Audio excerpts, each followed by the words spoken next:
I am extremely excited to welcome back my next guest, acclaimed author, journalist, and historian, Diana West. Welcome back to the program, Diana. How are you? Oh, I'm fine, thank you. It's wonderful to be with you, Jason. You know, every time that you've been on, Diana, you have basically exploded the brains of Crowdsource the Truth viewers because you've written a number of books, including The Red Thread and others, that detail what is, let's face it, a Marxist infiltration of the United States government and American life. Many people for a long time have said this is conspiracy theory and it's, wild, outrageous right-wing propaganda. But in fact, what we're seeing play out right in front of our eyes with this coronavirus COVID-19 pandemic is in fact a Marxist infiltration of American society in an attempt to destroy our way of life, isn't it?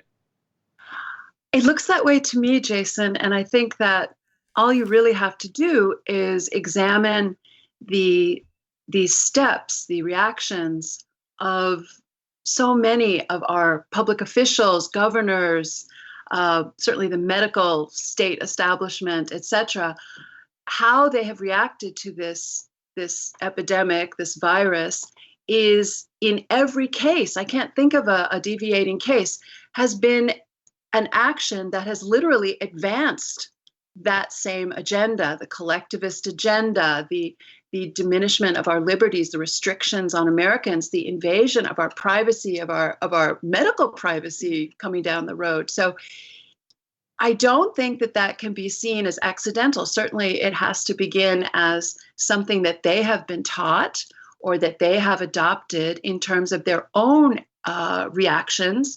And whether it is, in the case of some of them, part of a larger agenda is certainly a very rational question to entertain at this point as we watch ourselves, our daily life increasingly become really the realm of science fiction in every way. So we really shouldn't stop our own thought experiments, our own return to historical examples that we can learn from. I mean, one thing that was occurred to me today, when people do, question anybody who dares to wonder about the reactions of a Dr. Fauci or a Dr. Birx in terms of how they are responding and where the global medical establishment is on all of these issues, such as vaccination for the world or ID 2020, this notion of digitizing one's individual medical record and who knows what else, and identifying them with a mark and all of these things that sound very lurid but very real as we approach this. It did occur to me that the science establishment has always been on the vanguard of the left, and we only have to go back to the very notorious atom bomb world or era, when we saw numerous brilliant men of science exposed as members, assets, or fellow travelers of the Communist Party, which at the time was headquartered in Moscow, in the Kremlin, as led by Stalin and his successors. So this notion that we see synergy on the part of the science establishment and China and the WHO, the World Health Organization, run by a Marxist, I mean, this really shouldn't surprise us. But in all too many cases, most of us have come up through our education right on through college and perhaps beyond without having studied that particular extremely important part of our history. And so we can't make these connections very readily. And so I do make these connections because in way after I graduated from decades after I graduated from college, I began studying them. So this is something I think is important to kind of bring into this mix, that there is a default political agenda that you very often find among scientists. And whether it's nuclear freeze, if we want to go back to the period of remember when we were going to be brought to a devastation by nuclear winter. You found out later this was a Soviet disinformation campaign, according to a very important defector, Comrade J. Or going back, further into as I mentioned, the atomic period, the theft of the atomic bomb. I mean, these things have happened, and scientists have been at the forefront, and not very often for this often idealistic, I'm not, necessarily ascribing bad motives to every individual, but definitely a deviation toward this global vision, which can be something people are, deeply deceived by, or, see it as a means to power. Wow. Yeah. And I mean, so much of what you've revealed in your various books was unknown to me. And each time we've spoken about it, I'm just absolutely blown away. If people aren't familiar with your work, they can purchase all of your books, including The Red Thread, from Amazon.com. People should also visit your website, dianawest.net. Now, you spoke about the WHO, and there's been a lot of talk recently about Dr. Tedros, the Director General. President Trump rightly focused America's attention on him yesterday, stating that he wanted to defund the WHO. The United States gives all this money to this sort of unelected foreign thing that's an entity much more like a despotic, tyrannical government of some foreign country, and quite removed from our model of government, a democratic republic where people vote and there's oversight and all that. What can you tell us about Dr. Tedros and President Trump's recent comments on Twitter? Well, I think that they are a welcome injection, not to use a medical term, of reality to what we are usually supposed to see as just, angelic people dedicated to the health of each and every human on the planet. There are a lot of moving parts here and a lot of political motivations in all of these groups. Anytime you see this nexus of money and power, whether it's medicine or politics, you are going to find this kind of conflict. But one thing that I didn't know, but I did find out in this Corona period, the new Corona order, as we seem to be entering, was that the WHO began as a branch, and it remains, I believe, a branch of the United Nations, and came into being in 1948. And lo and behold, the first director, I haven't studied the whole WHO, but the first director was a man by the name of Brock Chisholm. And Brock Chisholm, I just began a casual search of Brock Chisholm's discussions as WHO General Secretary, or whatever they call him, director, I guess, back in the day, and found that he was a vocal and frequent and public proponent of world government, world police, and world law. So this is the driver in that sector of life, in this case, the medical establishment, that began as as a vector of world government. And I think to this day, we certainly can think of it in terms of another effort to undermine our sovereignty as a nation and as citizens with sovereign rights of our own, as part of this effort to essentially cede our sovereignty to these world bodies. And that has essentially been the driver on the left for generations now, that really got a real kickstart with the founding of the United Nations after World War II. Again, and I think we've talked about it on your show before, remembering that meanwhile, Brock Chisholm is taking health, going toward world government. You have the first Secretary General of the United Nations taking the helm, by the name of Alger Hiss, an American State Department official who is also a very highly decorated Soviet military intelligence officer who did his nation dirty, a traitor. First acting Secretary General. You look at the initial global economic structure, the IMF, and what do you see? You see, again, the very first director being another American, Harry Dexter White. He had been the number 2 man at the Treasury Department for, years, but probably 15 years at a high level of the Treasury Department, and very influential on U.S. policy, taking the helm in, I think it was 1946, at the IMF. And what was he? Another Soviet agent. So I don't mean to just drop these things so quickly, but there's so many of them. But it's interesting to actually plot the map going back, as now we try to figure out why Dr. Tedros, he's not actually a medical doctor, by the way, right? but I don't know why we call him doctor. But anyway, this Well, man sorry to Tedros. interject, but Yeah. I've been on that point quite a bit, and I did find out that he has a PhD in public health, which is maybe okay for somebody to lead the WHO, but is the first person to lead the WHO who is not a medical doctor. Yeah. And there's other problems with Dr. Tedros. And the real question is, why are we selecting a public health minister from Ethiopia, a country that does not seem to be the model of public health? Wouldn't we want to choose a public health official from a country that has very healthy population, lots of hospitals and doctors that are working efficiently and well, so that that person's experience in success can translate to other countries, rather than a country that has debilitating famine and disease, a lack of hospitals and doctors? I mean, how did this guy get in there? Well, as I understand it, he was very much the candidate of Red China.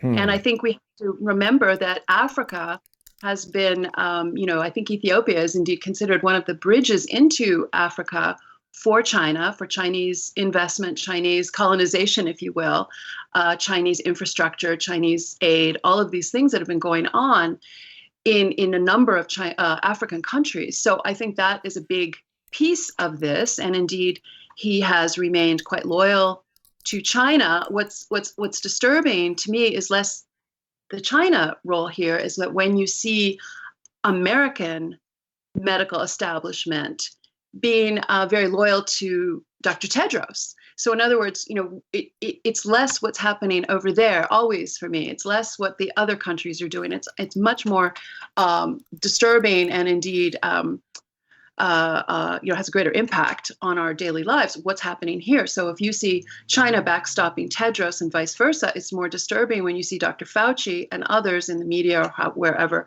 backstopping Dr. Tedros as well. So it's always the American side that really gets you back toward the history of subversion, fellow traveling, certainly globalism, which again always takes us back to why we're in this, I think, why we are in this dire, stressful conflict at this time, and has everything to do with the fact that Donald Trump came along to rebuild the American nation. And I think that's probably the easiest, quickest way to describe his 2016 presidential campaign agenda. It was essentially it. He was going to get all the building blocks that had been decimated by globalism, again, going back to certainly the post-World War II period, where we start seeing the deference to global institutions and all the rest of it. And he was going to get them back. He was going to get our manufacturing. He was going to get our border. He was going to build a wall. He was going to stop letting us get killed in all these different trade deals with China and other countries. So you see, again, he brought his very resurrection, if you will, as we come toward Easter, his very efforts to raise up or to bring back, to revive, maybe is a better word, to revive America, really brings us to this in every case, in every flashpoint of his presidency, brings him as this one man dueling on the world stage against all the globalists. And now, we had the Russia collusion, impeachment, investigation, special counsel, Ukraine. We had everything coming at him like we're at some kind of crazy shooting gallery, right? Right. And then now we get China and the virus. So I think it's all of a piece. I do. And I think that would not be happening. I mean, certainly with the Hillary Clinton in office, obviously, but even if we had some sort of generic, uniparty Republican who was also part of the globalist project, which describes pretty much all of them, we would not be, I don't think, in this particular kind of crisis. So it really is, again, the nation state versus globalism.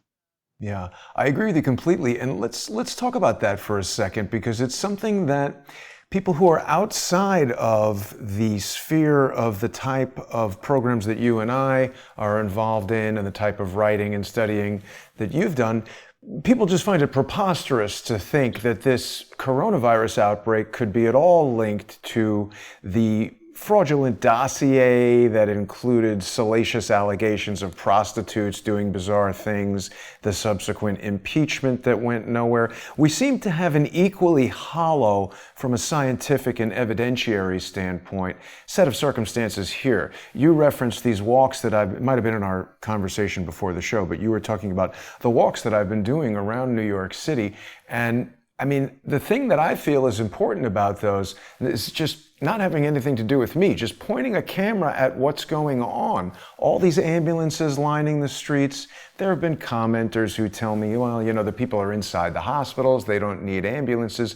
But then why do we have Bill de Blasio going to FEMA getting 250 additional ambulances? It seems like we don't need those. And we've heard about this USNS Comfort that's here in New York. I went there yesterday to ask what I felt was a very pertinent question. I have recently watched a documentary about these U.S. naval hospital ships. They're extremely unique and impressive works of engineering and technology. However, what I learned from the documentary is that allegedly, despite being as fully equipped as any modern hospital, having almost as many hospital rooms and ICU units as the entire state of Maine, these ships were never designed for, and as far as this documentary said, incapable of performing open heart surgery.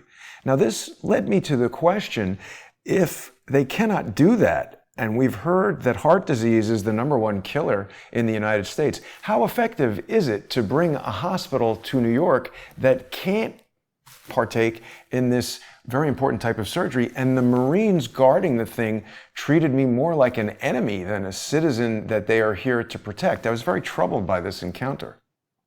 Yes, well, it makes a very striking photograph to see those hospital ships in our harbors.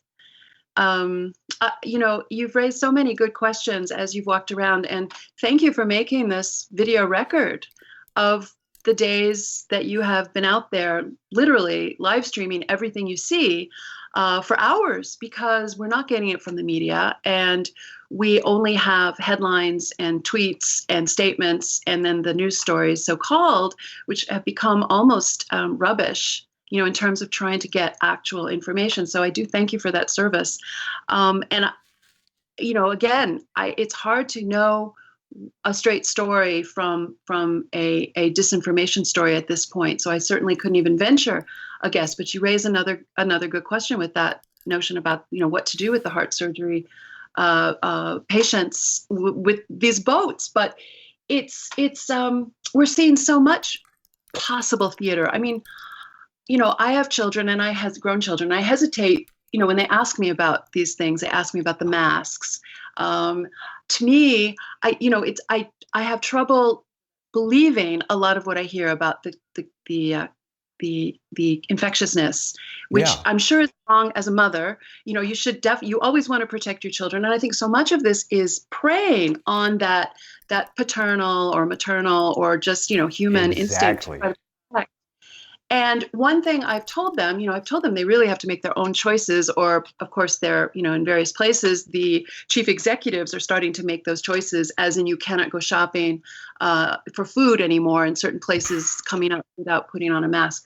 But the fear factor, I mean, people, yes, I think Los Angeles and Washington are both coming online with that edict. Yes. And when does it become, Diana, excuse me for interrupting, but when does it become you can't enter the supermarket unless we scan your hand and you have the chip that says you've been vaccinated? It may be unconstitutional to mandate it, but if Amazon.com won't sell you anything, if Whole Foods won't sell you anything, if Chase, Bank of America, Citibank won't give you an account, you don't have to have the chip. You're just not allowed to have food or money. Exactly. And that is really where most of my thinking, most of my fear goes as I read through these different areas that I have not studied before this corona crisis, to be honest, because that more and more seems to be the end game of many of the leading actors involved, whether it's Fauci and Birx, who've been openly, I mean, this is not conspiracy theory, because these things are conferences, they're international conferences and papers and discussions and interviews about this kind of what I'm now thinking of as the new corona order, whereby people are vaccinated, mandated for re-entry into life. And Right. certainly Bill Gates, who is so deeply influential, again, no way medical doctor, had nothing to do with medicine except his money being invested in so many medical ventures and involvement in those kinds of things as in his Bill and Melinda Gates Foundation work. All over the airwaves, very specifically taking us to this point where normalcy cannot return without vaccines all over the world and discussions of some kind of a digitized identification. Now, interestingly enough, and this is something that a reporter by the name of Rosemary Frey, or Frey, F-R-E-I, brought out. I've not seen anyone else make this case. I was actually trying to write about it myself because I think her finding was so important. She wrote a piece that was recently reposted at, I'm blanking on the name for a minute, but I'll get it in a sec, where she noticed that having gone over Bill Gates, I believe it was March 20-something TED Talk, she noticed that as of March 31st, she said, the talk had been edited to remove, yes, I should get the exact quote and then I'll get her reference, to remove a line where he was talking about getting to, this is Gates, eventually what we'll have to have is certificates of who's a recovered person, who's a vaccinated person, because you don't want people moving around the world where you'll have some countries that won't have it under control, sadly. You don't want to come completely off the ability for people to go there and come back and move around. So, and here we go, eventually there will be this digital immunity proof that will help facilitate the global reopening up. And what Rosemary Frey points out is, she writes, sometime on the afternoon of March 31st, the last sentence, the sentence about digital immunity proof, was edited out of the official TED video of the interview. Wow. And I've gone back and listened to both. I've listened to the one that was there are a couple copies of the original full interview that are archived elsewhere, but the official TED video skips that and just drops that. So that becomes a very important point. Maybe they thought it was too soon to be presenting this, although it seems like we're already hearing stories, certainly of China instituting such controls. Italy's I've seen stories about Italy talking about this kind of thing. But the flip side of that that's so disturbing is that it seems that this cannot become a necessity or an imperative or a fear factor, this need to show who's had it, who's not. So long as we do not see this flu or this virus go through the population the way every other virus has gone through our population for millennia. In other words, so long as you keep it locked down and only a few people relative to the size of the country get it, you don't have this notion of herd immunity, right? Which is a very key point, because you do have some epidemiologists. There's a man, I don't know if you've seen his video yet, Jason, his name is Newt Witkowski, and he spent 20 years at the Rockefeller University in charge of these sorts of departments, biostatistics, epidemiology, that kind of thing.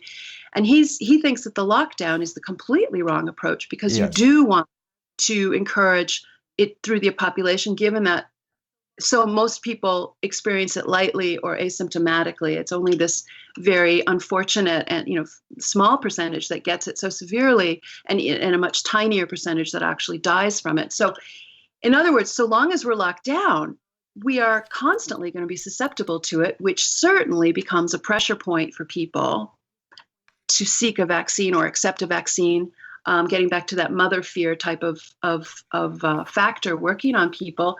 And so my concern politically at this point is that, you see Donald Trump is just championing at the bit to open us up and get us back to business as soon as possible. I feel it every time he talks about it. But of course, that there will be more cases. We will see other outbreaks when this happens, which I don't think people are prepared for. And I would hope he would learn enough to actually have some of these experts come in and prepare us for that, like Dr. Witkowski and other doctors who are onto this, because Otherwise, there will be a renewed sense of panic, and he will be blamed for deaths that occur or, suffering. And it almost seems like it's a trap to me that we will walk into as we lift lockdown, which I think is coming. I certainly hope it is, but we have to lift the lockdown with this understanding that this thing has not run its course, most likely, in many places. It may have run its course in certain places because it seems to have arrived much earlier than originally discussed, but that remains to be seen, I suppose. But Well, that's why. sorry to interrupt, but let's talk a bit more about this herd immunity because it's very important. I've personally spoken to medical doctors, 40, 50-year careers, who also expressed confusion at this total rejection of the herd immunity idea. One even said to me that this locking everybody down was potentially medically unsound treatment. Now, this becomes even more interesting when we look at it through the lens of the guy who's the head of the WHO not being a medical doctor. Sure, he's got this PhD in public health, but that's not the same as a doctor diagnosing and treating diseases. And I think most people probably have, even in their own lives, experience of getting a diagnosis that's either shocking with a treatment that's quite radical and feeling like, well, before I go to that extreme, I might want to try something less extreme first and see what the results are. There was no effort to do that. Many doctors that I spoke to felt that it might have been more prudent to say, hey, if you're over 65, if you have had an organ transplant or cancer, or you're medicated, or you have some immunodeficiency, you should be in the group that stays home. Even if we kept 50% of businesses running, or 60, 70, 30%, we'd be so much further ahead of where we are right now. They've effectively shut off the economy. And back to what we were saying earlier about what appears to be an unrelenting onslaught on the Trump presidency, this pandemic has attacked the strongest areas of Donald Trump's success. The improvements to unemployment, the improvements to American manufacturing, all the things that were making us great again have just completely shut down. Exactly. And that's getting back to our original thinking about, how you look at this in terms of a political agenda, not just a medical happenstance. It's so these actions are so one-sided in the sense of destroying the Trump achievements and destroying the American economy, particularly when you twin it with what Trump's policies on trade have been doing to China.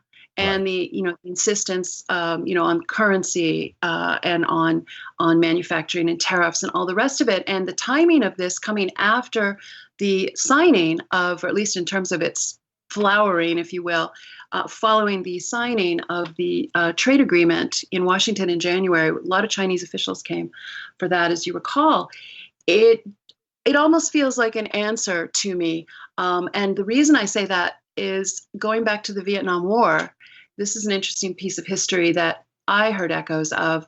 The late Joseph D. Douglas Jr. wrote a book called Red Cocaine, and he discussed the use of international drug running as part of the Soviet attack on America, on our morals, etc. And it's kind of like Claire Sterling's book about terrorism, looking at through the prism of the international drug trade. It's quite interesting. A lot of material there, very, very compelling, I found. But he discusses what happened after the bombings in Cambodia in 1968 or 9, I believe. I might have the date wrong, where Nixon initiated these bombings of Viet Cong outside of Vietnam. And the concern was what China would do, what China might say was one of the strategic concerns. And Henry Kissinger looked at their statement and interpreted it for Richard Nixon as, they're not doing anything. And what the commanders on the ground knew, and later there was testimony about this before Congress, was that in answer to this, in their view, and I think it's very compelling, you saw a surge of pure heroin becoming widely available for pennies, almost literally, outside all of our bases.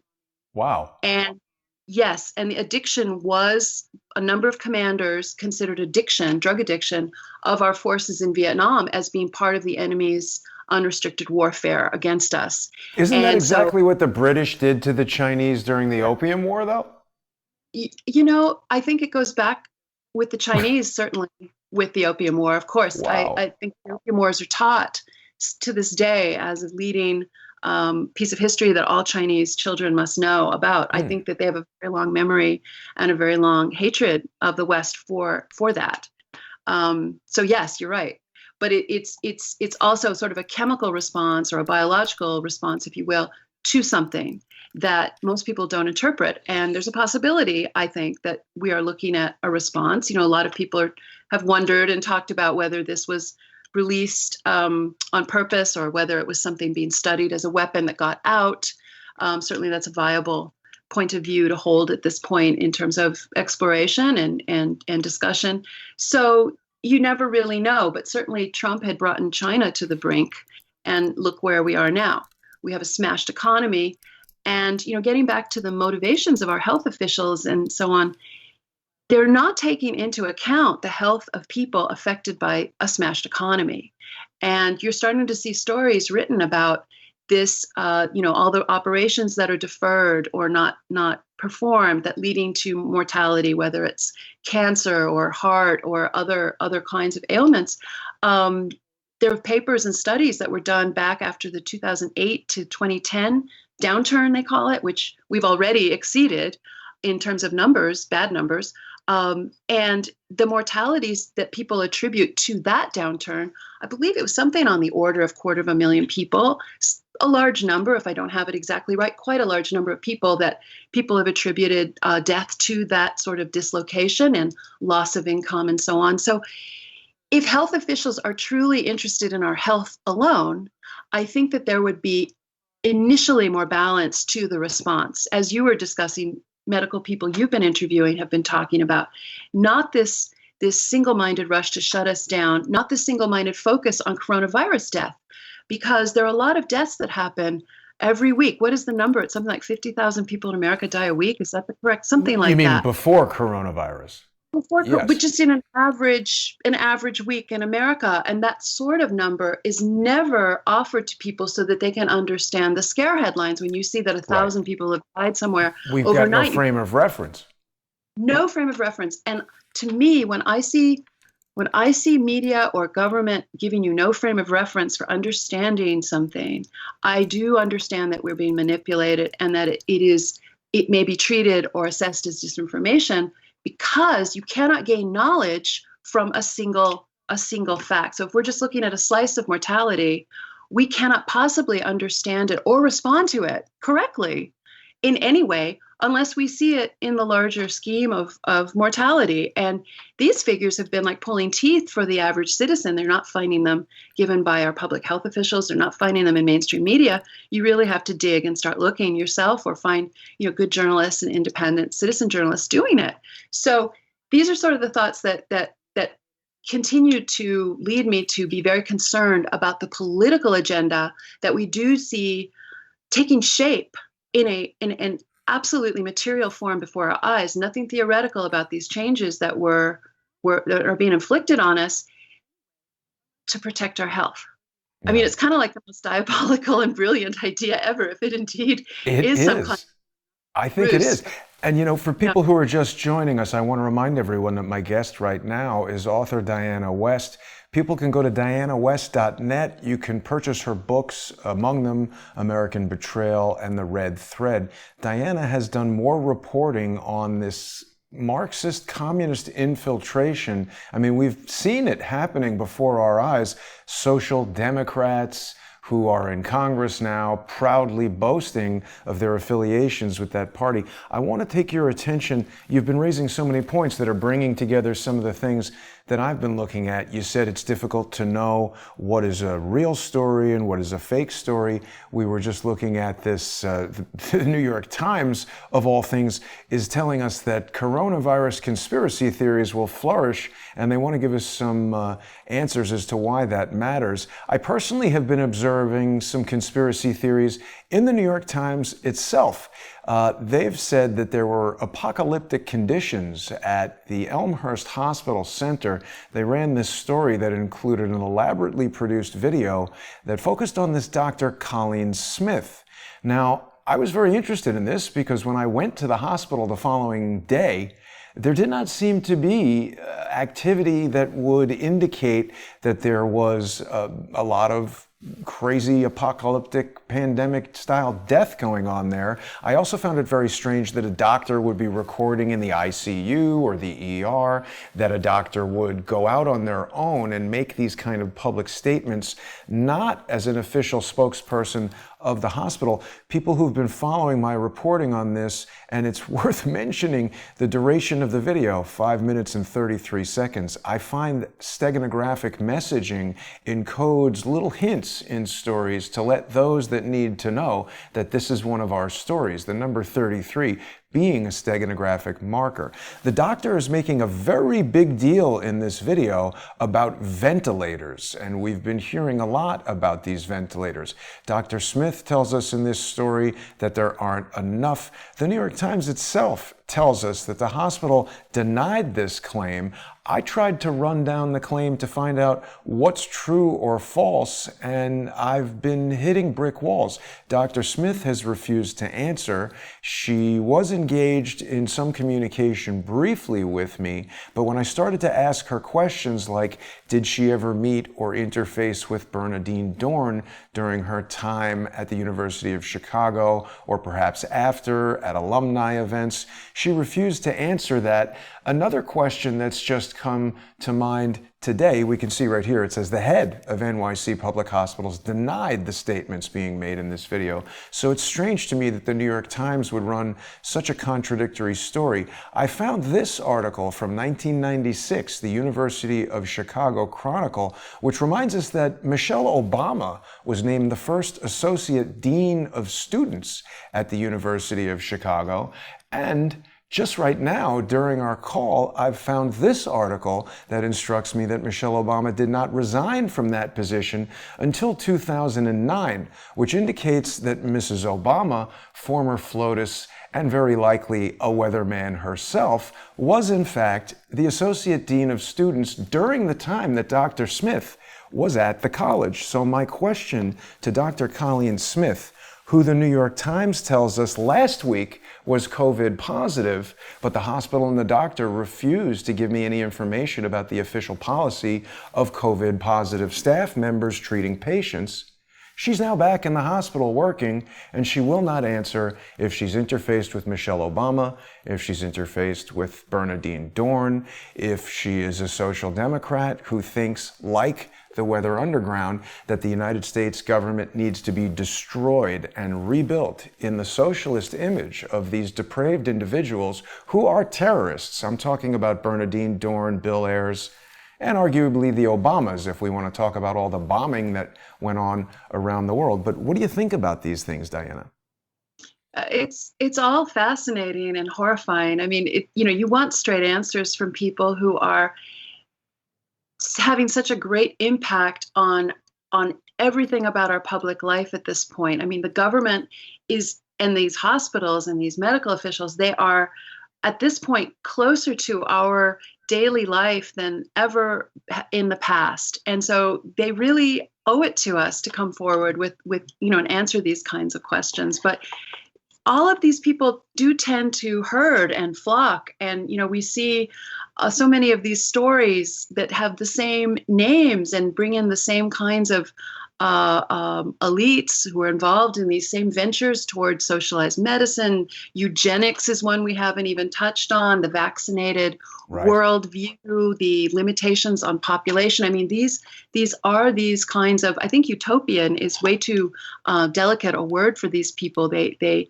have a very monstrous view of power and people. And many of them now seem to be in control of our country, never having been elected to office. And, the interfaces between Gates and Fauci and Birx, whose daughter even works for the Bill and Melinda Gates Foundation. Where can I verify that, Diana? Because so many people have been saying that. It's true. You can find her LinkedIn. It's Laura Birx.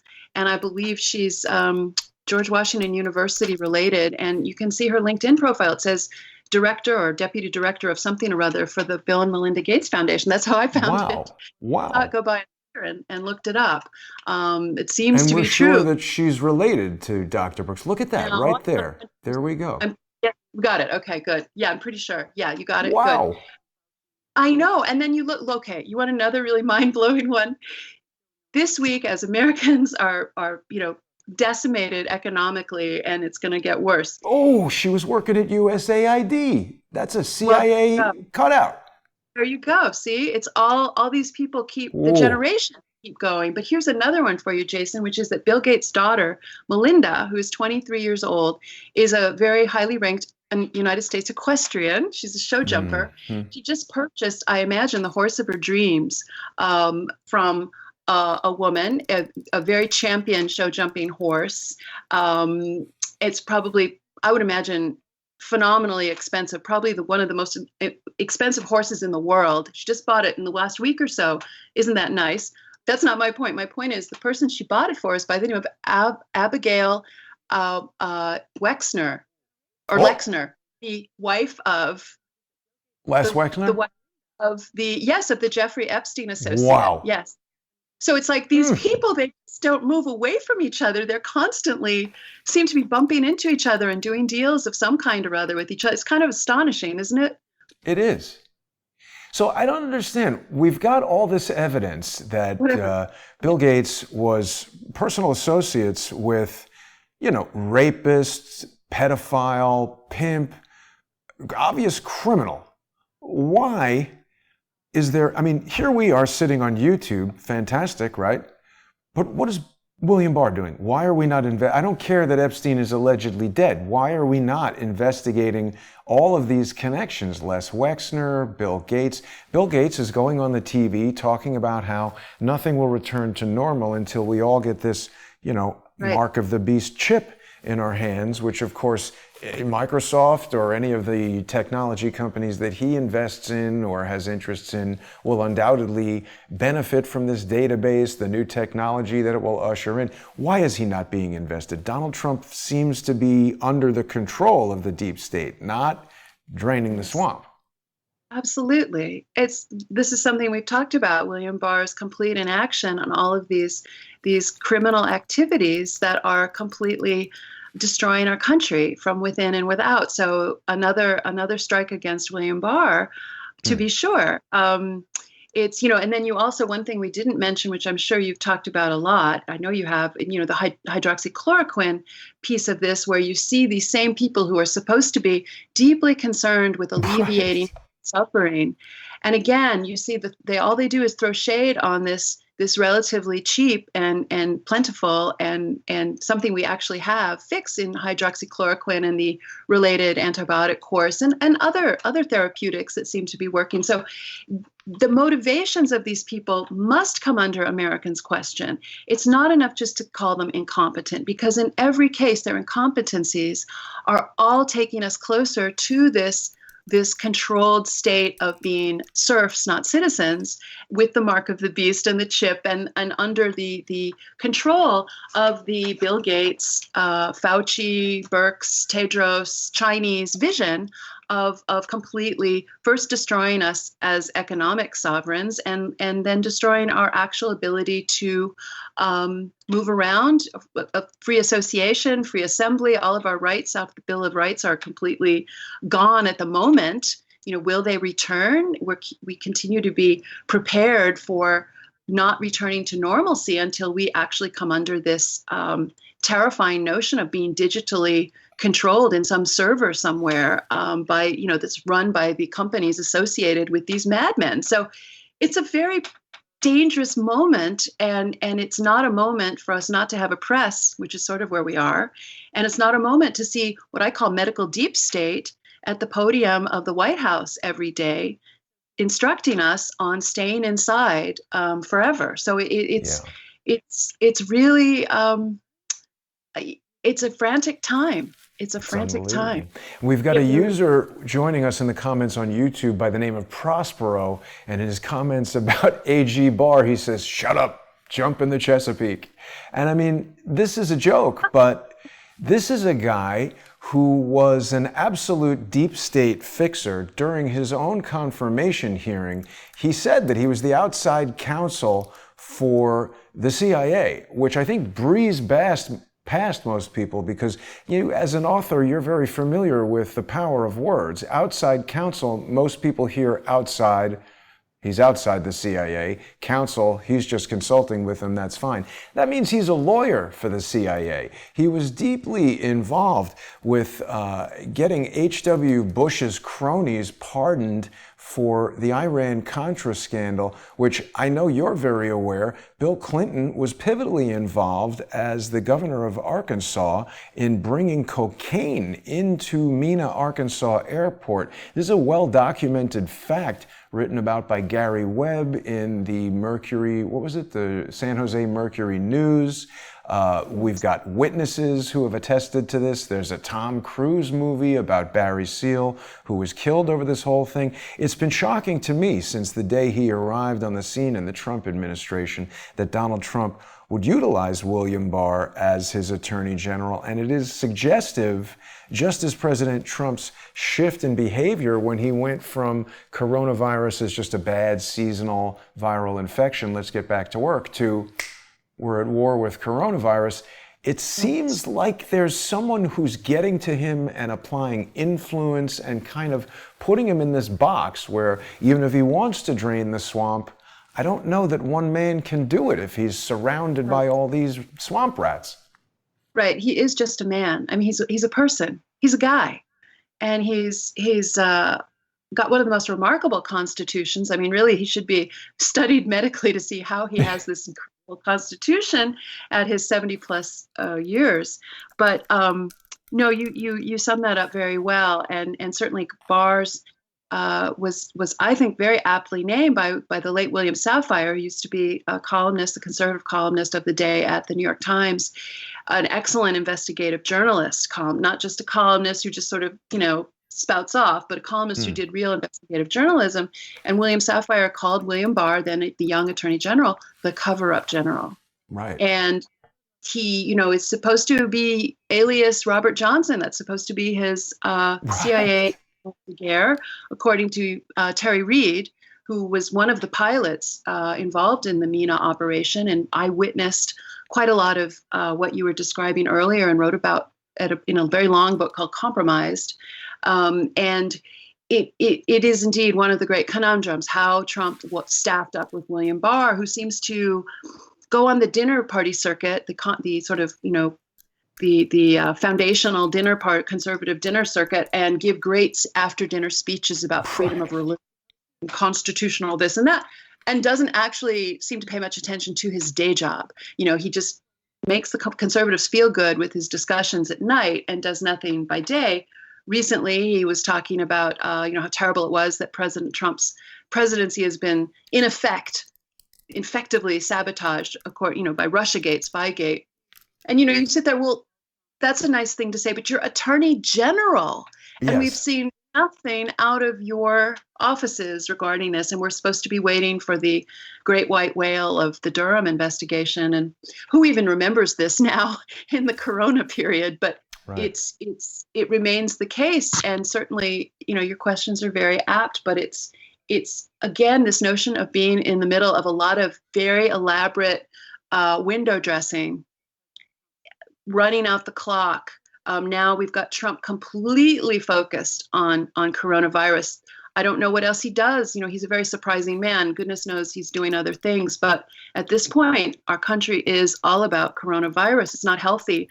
And I don't mean medically speaking. It's not a healthy Right. place for us to be. Psychologically, yeah. Psychologically, yeah, the toll psychologically.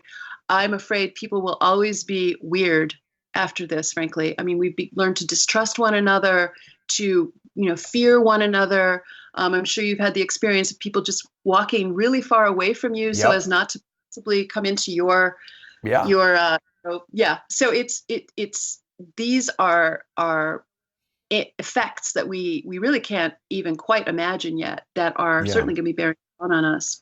Well, April 9th, 2020, you walk around New York City without a coronavirus mask, you're getting the stink eye nonstop.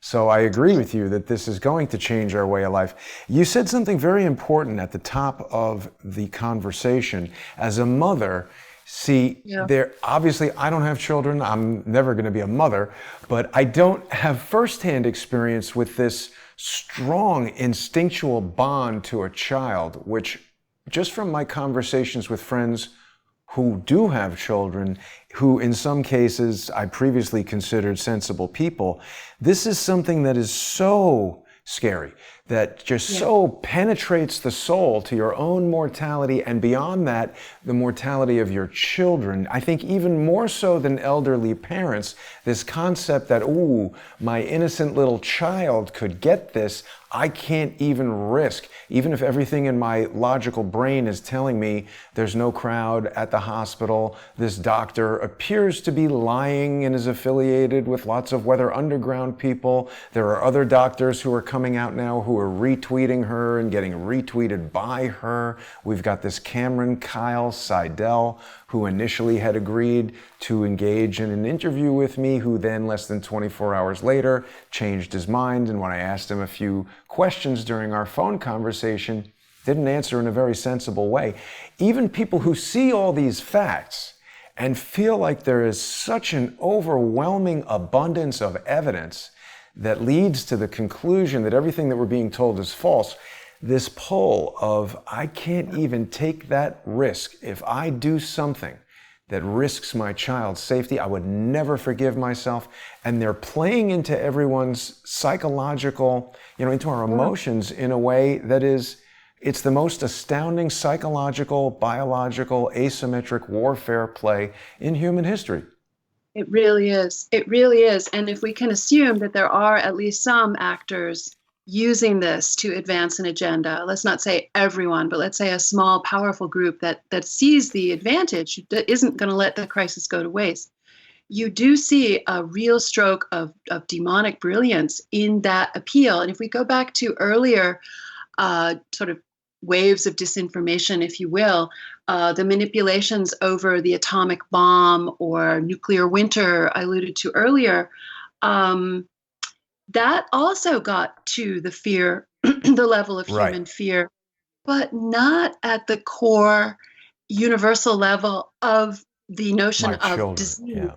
And my fault. If I do something, it's going to affect my children. I don't want to interrupt you, but you did just mention actors, and this is very important. I want to put as much attention on this as possible because, after we heard from the New York Times that the hellish epicenter of this amazing apocalypse was in Elmhurst, Queens, we then later learned that it was actually in Brooklyn the following day. And I was speaking to some people coming out of this building, which is the hospital, and the first woman, I'm sorry, I don't have the sound ready. The first woman answered the question, are you a nurse? She said yes. And I asked her, is there an apocalypse in there? And she straight out laughed. She laughed, which seems inconsistent with how someone who was struggling for the past 3 weeks, working long hours, having to make decisions about who to intubate, who to not intubate. I think you'd be under a lot of emotional stress and you wouldn't laugh. She laughed and she told me to ask this other person who an eagle-eyed crowdsourced the truth viewer identified as being virtual doppelganger for some doctor who appeared in the New York Times article as having coughed up blood. Now, we're still trying to determine if this is in fact the same person. People sometimes look alike, but I think that the two of them leaving the building at the same time, this woman laughing, she sure does seem like somebody who's not actually a nurse and not taking it seriously. And this guy right here, even though we can't fully see his face, he seems to be wearing glasses that are very similar to the individual pictured in the New York Times. He's got noticeably kind of chubby arms, even in this winter jacket. His arms look a bit thick for his overall body. And I'm going to try to pull up the New York Times article while we continue our conversation so people can see. This is not proof of anything, but it's highly suspicious evidence that the New York Times is involved in this type of storytelling that would be consistent with the National Defense Authorization Act's updates to the Smith-Mundt Act, the Smith-Mundt Modernization Act that in 2014 made it legal for the United States government to run propaganda campaigns against the citizens of the United States. My question is the New York Times engaged in that type of behavior? Well, you raise excellent points on that. I mean, when you add that to the fact that public officials, elected officials, health establishment officials are directing hospitals and medical people to diagnose COVID as cause of death, Exactly. without testing, without the requisite time elapsed to actually determine cause of death, and all of that in America. I believe it's also the case in Britain as well. We've seen numbers resifted in Italy that show that COVID only, or direct COVID deaths only, amounted to 12% of tallies that the health ministry of Italy was looking at as they were trying to go back over what had been going on with their outbreak. I mean, this in and of itself suggests fabrication. If you have to inflate the number of COVID deaths as a matter of public policy, I mean, what are you doing? And how can you even make that announcement and expect people to take anything you say seriously? And this gets back to this point of mistrust. So yes, is the New York Times involved in some kind of operation that was actually made legal by that act a few years back? It's possible. Certainly, we know that papers have been, all manner of papers have been used knowingly and unknowingly for this kind of work against people to manipulate them, whether it's foreign or domestic. So this is nothing out of the ordinary, unfortunately, when we go back to the whole concept of Operation Mockingbird and just the use of media to create political will or political gain. So where are we with this? That's why it's so hard to assess any of these things, right down to whether you should tell your child to, yes, wear a mask or you will die. I mean, this is scary for a child, isn't it? Yeah. Young kids are going to grow up, they're missing school and all that. Now, I just wanted to see, are you able to see on the screen share this individual in the gurney and this individual that I saw a few days later outside the hospital? Let me put on my cheaters so I can really tell. I mean, it's hard to tell definitively, but they sure look similar. Yeah, I have an idea for you. I'll put together as to how you might identify them later. Well, one thing I want to point out for everybody is that the New York Times is kind enough to share the name of this guy in the gurney. He is apparently Dr. Yi Zhao Fan, an oral surgery resident at the hospital and a confirmed case of coronavirus. He had been in isolation at home all week and thought he was getting better, but he began coughing up blood that morning. Now, that is certainly a pretty alarming symptom. This guy looks probably younger than me. If he's a resident, I would assume he's in his 30s. If you are 30 and otherwise healthy and start coughing up blood, that is generally cause for alarm. And it just reiterates my question for Dr. Colleen Smith. She was COVID positive last week, according to the very same New York Times, and exhibiting mild symptoms. So now she's better. But and she's in the hospital seeing patients. If this guy got better, but then later was coughing up blood, is it safe for public hospitals to be having doctors who are coronavirus positive seeing patients who may not be? And if this thing is as deadly as we're led to believe, why would they do that?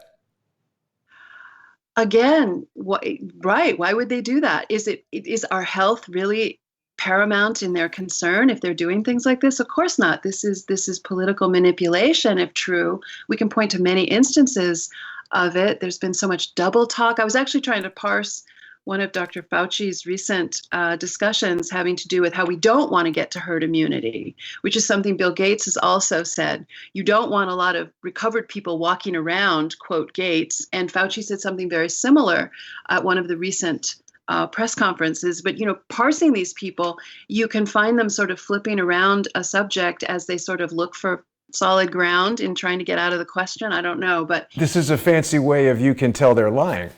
Yeah, exactly. You can tell they're lying about something and Yeah. trying to manipulate. And I think so many Americans feel that very deeply, which is a terrible place to be. Mm. And we're just about out of time here, Diana, but I did want to point out it's amazing how sometimes I find things. I've been looking for this for days and I just found it now. So the New Yeah. York Times tells us that this individual pictured here, who looks remarkably like the guy who walked out of the hospital a few days later with the laughing nurse, this Yes. individual is apparently Dr. Yi Jiao Fan, an oral surgery resident. So we've just now found this oral maxillofacial surgery residence list for the Brooklyn Hospital Center.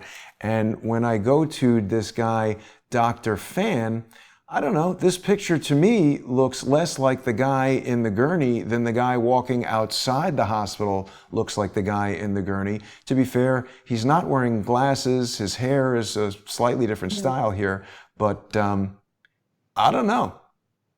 I don't know. It's there's a lot of stuff going on. You got to keep your eye on it, that's for sure. Mm, It's absolutely. yeah. Well, Diana, I really appreciate you taking time out of your day to speak with me today. I want to remind our viewers that they should visit dianawest.net. Don't confuse it with another website. This is Diana's main website, and you can read all about her, her postings, the articles that she's writing, and of course you can purchase her books, among them American Betrayal and The Red Thread. Diana, thank you so much for coming back to the show. I think we're going to have you back very soon. There's always so much for us to talk about. Oh, thank you, Jason. I really enjoyed it. And there always is a lot to talk about. Yes. Absolutely. Be safe. Have a nice day. And thanks everybody for watching. Stay tuned. We've got coming up in just 30 minutes, Dr. Corsi will be with me. And after that, the sponsor exclusive, Dr. Corsi's Prescription for America. Of course, Dr. Corsi is not a medical doctor. He's a PhD in political science, but we're going to be discussing some medical subjects. Nothing that I ever say is medical advice. And thank you so much, Diana, for joining us. Thanks everybody for watching. Have a great day.